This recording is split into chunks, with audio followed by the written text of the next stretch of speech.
आज़ादी के अमृत काल में लाल किले की प्राचीर से माननीय प्रधानमंत्री जी का आह्वान था कि हमने भारत सरकार में संकल्प लिया सबका साथ, सबका विकास, सबका विश्वास और अब सबके प्रयास से भारत के नवनिर्माण में हम सब नागरिक, चाहे समाज का हिस्सा हो, प्रशासन का हिस्सा हो या सरकार का हिस्सा हो, संकल्पित प्रयास करें ताकि भारत का नवनिर्माण हम एकजुट होकर कर सकें। इसी श्रृंखला में माननीय प्रधानमंत्री जी के आशीर्वाद से इस साल के बजट में विशेषतः महिलाओं के लिए 1,71,000 करोड़ बजटरी एलोकेशन, जो पिछले वर्ष से 14% का इंक्रीज रहा है, इसको राष्ट्र भर ने सराहा। 3 विशेष मिशंस महिला एवं बाल विकास मंत्रालय के सौजन्य से भारत सरकार प्रधानमंत्री जी के दिशा निर्देश अनुसार राष्ट्र को समर्पित कर पा रही है।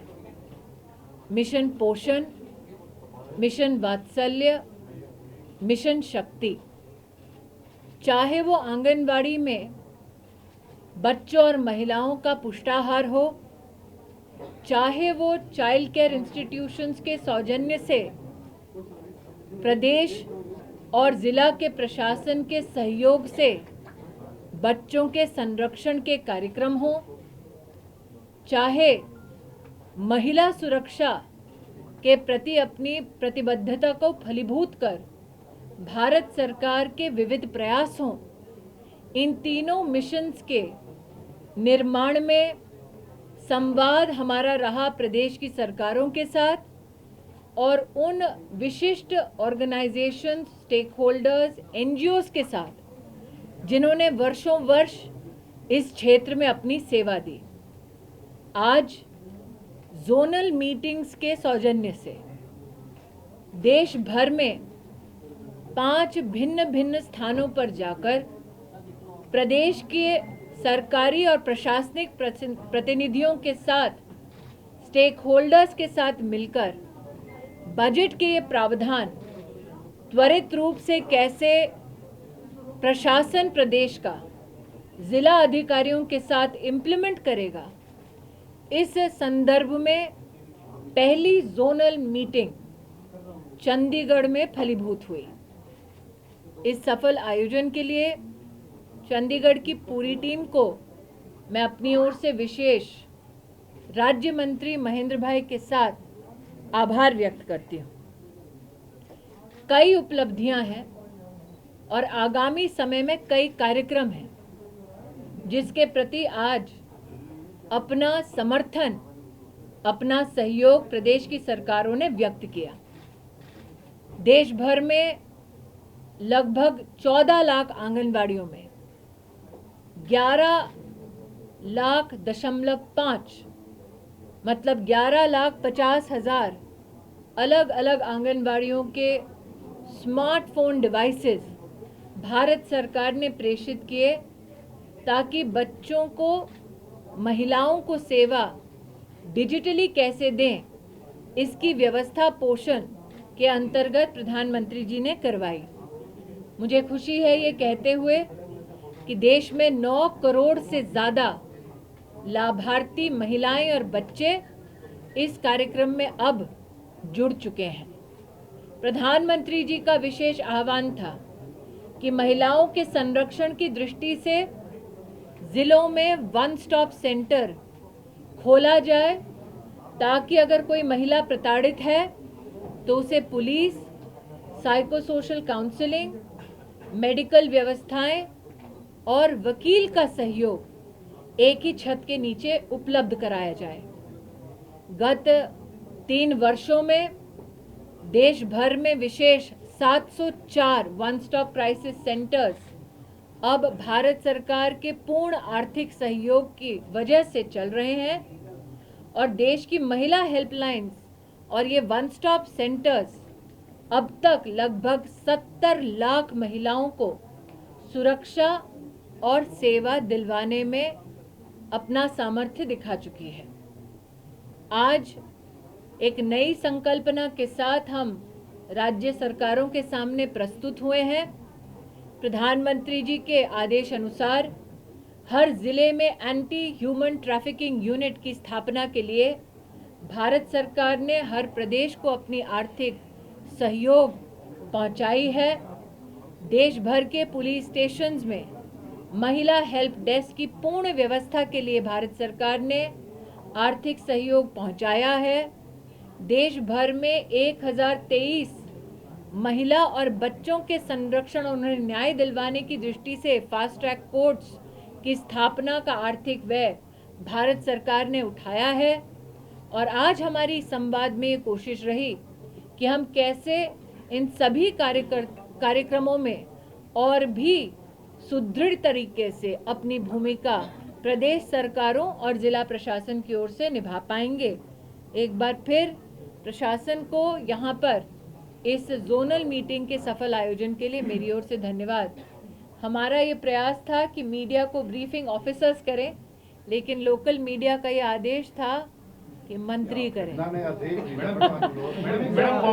तो मैं आग्रह करूंगी कि मीडिया की ओर से भी जनता जनार्दन में ये संदेश जाए कि हम सब, चाहे प्रशासन का हिस्सा है या समाज का, संकल्पित हैं कि भारत के नवनिर्माण में एक स्वस्थ सुरक्षित बच्चा और एक समृद्ध महिला अपनी एक विशेष भूमिका निभाएगी।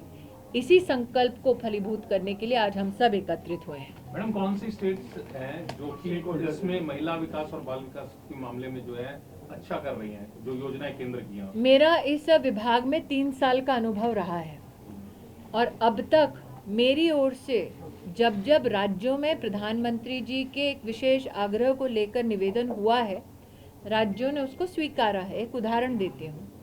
आज से 3 वर्ष पहले पोषण अभियान में उड़ीसा की सरकार नहीं जुड़ी थी, बंगाल की सरकार नहीं जुड़ी थी। अब दोनों सरकारों ने इस बात को स्वीकार किया है कि प्रधानमंत्री जी की पहल बच्चों के स्वास्थ्य और महिला के संरक्षण के लिए ज़रूरी है, तो वो सम्मिलित हुए हैं। आज भी तीनों मिशंस के बारे में जब प्रदेश की सरकारों के साथ हमने गाइडलाइंस और स्ट्रक्चर की चर्चा की, सभी सरकारों ने भारत सरकार के प्रति अपना समर्थन और सहयोग सार्वजनिक तौर पर व्यक्त किया है। आप उत्तर प्रदेश के सांसद हैं और उत्तर प्रदेश भवन बनाने की मांग चंडीगढ़ के अंतर्गत थी और मेरा आग्रह है कि मैं जानती हूं कि आप चाहेंगे कि मैं बाकी राजनीतिक विषयों पर आपको टिप्पणी दूं, लेकिन अगर मैं बाकी विषयों पर टिप्पणी दूंगी तो आप महिला और बच्चों के इस विशेष जो हमारा प्रयास है उसको अनदेखा कर देंगे। इसलिए आप भली भांति एक सेकेंड आप सब भली भांति इस बात से परिचित हैं कि राजनीतिक स्तर पर आप जब भी कोई प्रश्न करना चाहे वो करेंगे, लेकिन एक साथ बोलेंगे तो थोड़ी चुनौती होगी, क्योंकि मैं निश्चित मैं दोबारा आपसे कहना चाहूँगी आप सबके सम्मुख मैं गत 20 वर्षों से मीडिया का यही काम कर रही हूँ। आज मेरे विभाग में विशेष देश की गरीब बहनें और बच्चों के लिए राज्य की सरकारों ने भारत सरकार के प्रति जो समर्थन व्यक्त किया है और किस प्रकार से ये तीनों मिशन धरातल पर फलीभूत होंगी, इसके लिए अपना कार्य किया है। उस तक अगर अपने प्रश्न सीमित रखेंगे तो निश्चित अगली बार जब मैं राजनीतिक स्तर पर आपसे मुखातिब होंगी तब निश्चित रूप से आपसे इस विषय पर चर्चा करूंगी। आपसे आग्रह है जिसका सवाल है वो एक स्वर में ना बोले, जो व्यक्ति बोलना चाहते हैं अपने प्रकाशन अपने चैनल का नाम दे तो मेरे लिए सुविधा होगी। मेरा सवाल है कि अपने महिलाओं और बच्चों के उत्थान की बात की है, बहुत अच्छी बात है, भारत सरकार इस पर कदम उठा रही है। महिलाओं को सबसे ज्यादा रसोई गैस की दिक्कत होती है, 50 रुपए रेट बढ़ा दिए गए हैं, तो उसको लेके आपका क्या कहना है? महिलाओं मैं दोबारा कहना चाहूँगी कि आज की मेरी ये पूरी की पूरी प्रेस वार्ता आपके निवेदन पर मैंने की है, क्योंकि ये कार्यक्रम सिर्फ और सिर्फ मेरे विभाग से संबंधित था। मैं दोबारा आपसे आग्रह करना चाहती हूँ कि आंगनवाड़ी के माध्यम से देश में 9 करोड़ गरीब महिलाएं और बच्चे सहयोग पा रहे हैं। हमारे विभाग की ओर से प्रधानमंत्री मातृ वंदना योजना के अंतर्गत देश में 2,70,00,000 गर्भवती महिलाओं के बैंक के खाते में 10,000 करोड़ रुपया गत 3 वर्षों में भारत सरकार ने ट्रांसफरेंस की है। मैं आपसे दोबारा आग्रह करूंगी, देश के 704 वन स्टॉप सेंटर्स में हमने 70 लाख देश की बहनों को सहयोग और सुरक्षा दी है। दोबारा आपसे कहना चाहूँगी, कृपया करके महिला संरक्षण, स्वास्थ्य के इन विषयों पर अगर आप कोई टिप्पणी करें तो हमारे विभाग में पोषण, महिला सुरक्षा और बच्चों की देखरेख के संदर्भ में मैं सवालों का जवाब दे पाऊँ। पंजाब में क्या स्थिति है? एक सेकेंड, आप थोड़ा आइडेंटिफाई कर दें सर। जी, मैं रमेश शर्मा हूँ, बीनर हेड फॉर यूएनआई है। तो मेरा सवाल आंगनबाड़ियों को लेकर है। योजना बहुत अच्छी है, आपके पास आंकड़े भी बहुत अच्छे हैं, लेकिन जो बेनिफिशियरी है मैडम, अंततः जो महिलाएं हैं और जो बच्चे हैं जो वहाँ जाओ, पहले तो बहुत सारे आंगनबाड़ियों में बच्चों की वहाँ जो उपस्थिति है, अटेंडेंस है, वो बिल्कुल नेग्लिजिबल है। उनके रजिस्टर को अगर आप देखें तो उसमें 100, 150, 50, 60 बच्चे दिखाई देंगे, लेकिन आंगनबाड़ी में फिजिकली जो बच्चे हैं वो 3, 4, 5 से, और कईयों में तो बिल्कुल ही नहीं है। पहली बात रमेश जी, अब रजिस्टर नहीं है, डिजिटली ट्रैक्ड है। दूसरा, डिजिटली ट्रैक जो बेनिफिशियरी है, जो प्रोग्राम इम्प्लीमेंटेशन है वो स्टेट की गवर्नमेंट करती है, क्योंकि आप आंगनवाड़ी के संदर्भ में कह रहे हैं, इसलिए आपको बताना चाहूँगी हर आंगनवाड़ी में किस प्रकार से बेनिफिशियरी को डिजिटली ट्रैक किया जाता है। इसमें इजाफा करने के लिए आधार सीडिंग भी कर रहे हैं जिला प्रशासन के साथ। जिस परिवार ने ये कहा कि उनके पास आधार सीडिंग की सुविधा उपलब्ध नहीं है, हमारा राज्य की सरकारों से अब निवेदन है कि उस व्यक्ति, परिवार विशेष की आप मदद करें ताकि वो आधार सीडिंग में हमारी मदद हो पाए और वो रिफ्लेक्ट हो पाए। वर्तमान में 9 करोड़ का जो मैं आंकड़ा आपको दे रही हूँ, वो एक वो महिला, एक वो बच्चा, बच्चे के परिवार, उनके घर के पते, मोबाइल नंबर और बाकी सब फुटफॉल के साथ रजिस्टर्ड है। तो टेक्नोलॉजी को लेवरेज करने के पीछे कारण ही ये था कि हम कागजी रजिस्टर्स पर अब और निर्भर ना करें। टेक्नोलॉजी का और जुड़ा हुआ एक सवाल है मैडम। जी, इनको जो खाने के लिए जो हम आता है, जितना भी जो राशन वगैरह कुछ आता है मैडम, उसमें बहुत ज्यादा प्रेफरेंस है, वो बेनिफिशियरी को मिलता ही नहीं है। तो मैं आपसे आग्रह करूंगी कि 13 जनवरी 2021 में हमने गाइडलाइन दी है कि जो बेनिफिशियरी को भोजन देना है उसको बार कोडिंग के साथ इसी पोषण ट्रैकर में आप ट्रैक करें। साथ ही हमने ये कहा है कि क्वालिटी ऑफ फूड को इंश्योर करने के लिए FSSAI के लैब या NABL एक्रेडिटेड लैब में हर 15 दिन में इस भोजन की प्रशासनिक तौर पर जांच करवाएं। ये स्ट्रक्चर हमने प्रदेश की सरकारों को 13 जनवरी 2021 के मैंडेट और गाइडलाइन में ऑलरेडी प्रेषित कर दी है। ये पहली बार हुआ है कि आंगनबाड़ी सिस्टम में FSSAI लैब्स और NABL एक्रेडिटेड लैब्स के माध्यम से भोजन की टेस्टिंग हो, इसका प्रावधान किया गया है। देश के इतिहास में पहली बार न्यूट्रिशन कमेटी DM के अध्यक्षता में 18 डिपार्टमेंट्स के समन्वय से बने, ये भी पिछले साल ही राज्य की सरकारों से हम निवेदन कर चुके हैं। आज हमने अपने निवेदन को दोहराया कि आप जिलावार अब ये पूरा एडमिनिस्ट्रेटिव स्ट्रक्चर बनाएं। सभी प्रदेश की सरकारों ने इसको स्वीकारा है। प्राइम एशिया से निर्मल सिंह मांझी,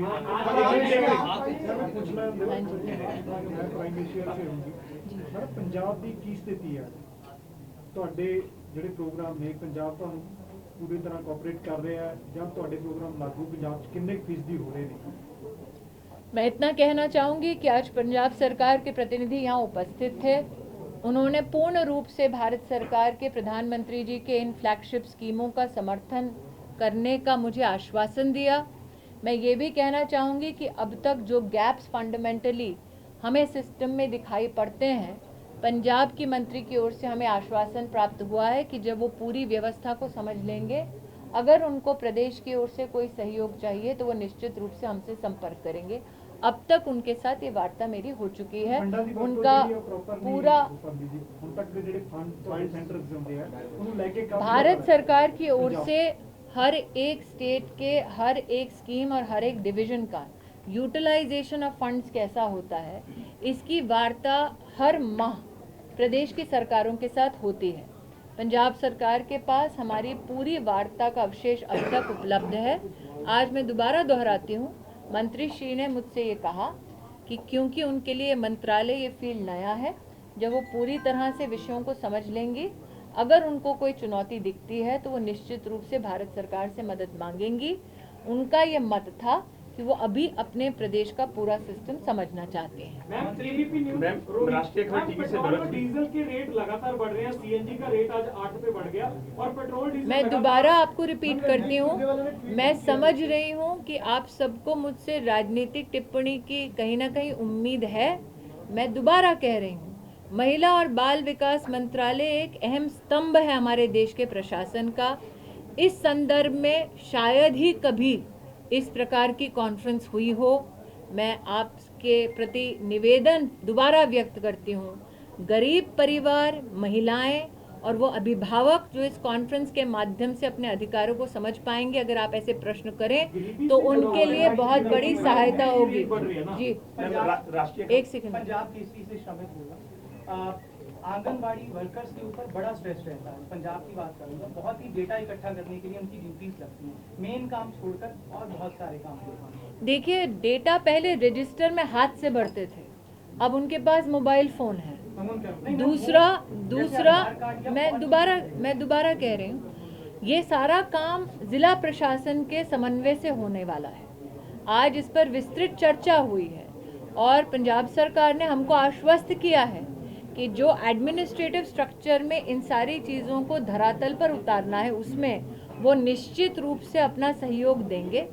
दूसरा, हमने पंजाब सरकार से कहा कि आप आंगनवाड़ी की बहनों का जो काम है वो आंगनवाड़ी गतिविधियों तक ही सीमित रखें, उनका बोझ ना बढ़ाएं। इस निवेदन को भी हमारे पंजाब सरकार ने स्वीकार किया है। अब देखते हैं, आज सार्वजनिक निवेदन स्वीकार किया है, आगे कैसे इम्प्लीमेंट होता है। मैं रवि रानी भास्कर से। जी मैम, एक इशू ये आ रहा है कि कई जो जैसे मुस्लिम धर्म है उसमें कई 16-17 साल की उम्र में लड़कियों की शादी हो रही है, अभी भी हो रही है। उनमें बाद में क्या होता है, जब वो प्रेग्नेंट हो जाती है, हॉस्पिटल जाती है, तो फिर उनके पतियों पे जो है रेप के चार्जेस लग जाते हैं। तो यहाँ पर ऐसे बहुत सारे केसेस हुए हैं। अभी वर्तमान में पार्लियामेंट में एक्ट लंबित है which raises the age of marriage. Standing committee को वो रेफर है। Parliament is currently in session, तो कॉन्स्टिट्यूशनल मर्यादा भंग कर विशेष टिप्पणी करना मेरे लिए उचित नहीं होगा। लेकिन एज ऑफ मैरिज को रेज करना मतलब शादी की उम्र लड़कियों के लिए बढ़ाना और वो हर धर्म पर लागू हो, ऐसा प्रस्ताव में संसद में रख चुके हैं। मैम, राष्ट्रीय खबर टीवी से होगा। अंकुश महाजन, पीटीसी न्यूज से भी आपने आंगनवाड़ी वर्कर्स के मैंने क्लिक किया, तो आपका आंसर दिया। मैं इसी से जुड़ा थोड़ा सवाल है। पंजाब में लगातार जो आंगनवाड़ी वर्कर्स हैं वो सड़कों पर उतर के धरने देते हैं अपने सैलरी और पर्क्स को लेकर कि उनको भत्ते जो है वो प्रॉपर नहीं मिल पाते। सेंट्रल गवर्नमेंट की तरफ से कितने भत्ते इनके जो फिक्स हैं जो हर इनको देना ही और उसके ऊपर स्टेट गवर्नमेंट देना है? देखिए, भारत सरकार 4,500 तक उनका ऑनरेरियम बढ़ा चुकी है। आपको ऑनरेरियम और सैलरी के संदर्भ में एक विशेष टिप्पणी ये करना चाहूँगी कि आंगनवाड़ी की सेवा इज़ एन ऑनररी सेवा, it is not an employment. ये विषय सुप्रीम कोर्ट तक जाकर सेटल हो चुका है और साथ ही उनको इंसेंटिव मिलता है for additional work within the anganwadi. वो छोड़ प्रदेश की सरकारों के पास पूर्ण रूप से ये आज़ादी है कि वो टॉप अप दें। जिन बहनों का आपने उल्लेख किया वो देश की राजधानी में मुझसे मिली हैं, उनका मुझसे आग्रह था कि उनके विषय हम पंजाब सरकार तक पहुंचाएं, जो हमने पहुंचाए हैं। चूँकि टॉप अप कितना देना वो प्रदेश की सरकार का दायित्व है या उनका अपना निर्णय है, इसलिए प्रदेश सरकार की ओर से मैं ये नहीं कह सकती हूँ कितना टॉप अप देंगे। मैम, आप यूपी पंजाब में माइंडसेट एस्टैब्लिश किया जा रहा है कि सेंटर पंजाब के साथ धक्का कर रहा है, तो इसमें जो आपकी स्कीम्स है उसको कैसे पंजाब पे इम्प्लीमेंट करोगे? आज मुझे 100% इम्प्लीमेंटेशन का और सहयोग का पंजाब के जो प्रशासनिक प्रतिनिधि हैं उनके मंत्री की उपस्थिति में आश्वासन प्राप्त हो चुका है। तो माइंडसेट पॉलिटिकल पार्टी एस्टैब्लिश कर रही है ये कि मैं इतना ही कहूँगी कि माइंडसेट जो पॉलिटिकल हेडलाइंस के लिए चेज की जाती है और आज जो मैंने देखी उसमें क्या अंतर है, उस पे प्रश्न तो आप ही कर सकते हैं। मैंने अपना विषय नॉन कोऑपरेशन किसकी तरफ से, कौन से स्टेट्स जो है सबसे ज्यादा नॉन कोऑपरेशन आप किसकी? प्रधानमंत्री जी की महिला और बच्चों के संदर्भ में जितनी भी स्कीमें हैं उन सभी स्कीमों में आज हर प्रदेश की सरकार ने अपना सहयोग प्रशासनिक तौर पर व्यक्त कर दिया है। ये इस बात का संकेत है कि प्रधानमंत्री जी ने बार बार जिस राष्ट्रीय आह्वान का उल्लेख किया, अब हर राज्य की सरकार प्रधानमंत्री जी के आह्वान को स्वीकार कर रही है। ये पहले प्रधानमंत्री हैं जिन्होंने लाल किले की प्राचीर से इस विषय को रखा साल 2014 में कि बेटियों के लिए स्कूल में अलग से टॉयलेट की व्यवस्था होनी चाहिए। मेरा सौभाग्य था कि तब मैं शिक्षा में सेवा दे रही थी। 1 वर्ष में हर सरकारी स्कूल में बेटियों के लिए अलग से व्यवस्था कराई। आज ये हमारा गौरव है कि लगभग 95 लाख महिला छात्राओं को स्कॉलरशिप भारत सरकार दे पा रही है। आज मेरा ये गौरव है कि जब हम मुद्रा योजना की बात करते हैं, हम 68% लाभार्थी महिला को देख रहे हैं, लेकिन स्टैंड अप इंडिया जिसमें 1 करोड़ तक का व्यय होता है, उसमें भी महिलाओं की भागीदारी 80% है। सेल्फ हेल्प ग्रुप में हमारे ग्रामीण विकास मंत्रालय के अंतर्गत 70 लाख सेल्फ हेल्प ग्रुप्स को अब तक 4,80,000 करोड़ रुपए की मदद दिलवा चुके हैं। हम सेल्फ हेल्प ग्रुप्स के माध्यम से 70,000 बहनें वर्तमान में बिजनेस में सहयोगी मित्र बनकर धरातल पर काम कर रही हैं। 3 लाख से ज़्यादा बहनें आज कॉमन सर्विस सेंटर्स से अपनी सेवाएं दे रही हैं। ये देखते हुए कि पहली बार एक लीडरशिप ने कहा कि महिला उत्थान नहीं, महिला के माध्यम से राष्ट्र का उत्थान, ये हमारा राष्ट्रीय नारा हो। इस विषय को निश्चित रूप से राष्ट्र में सभी स्वीकारेंगे, जिसमें प्रदेश की सरकारें सम्मिलित हैं। बहुत बहुत धन्यवाद जी।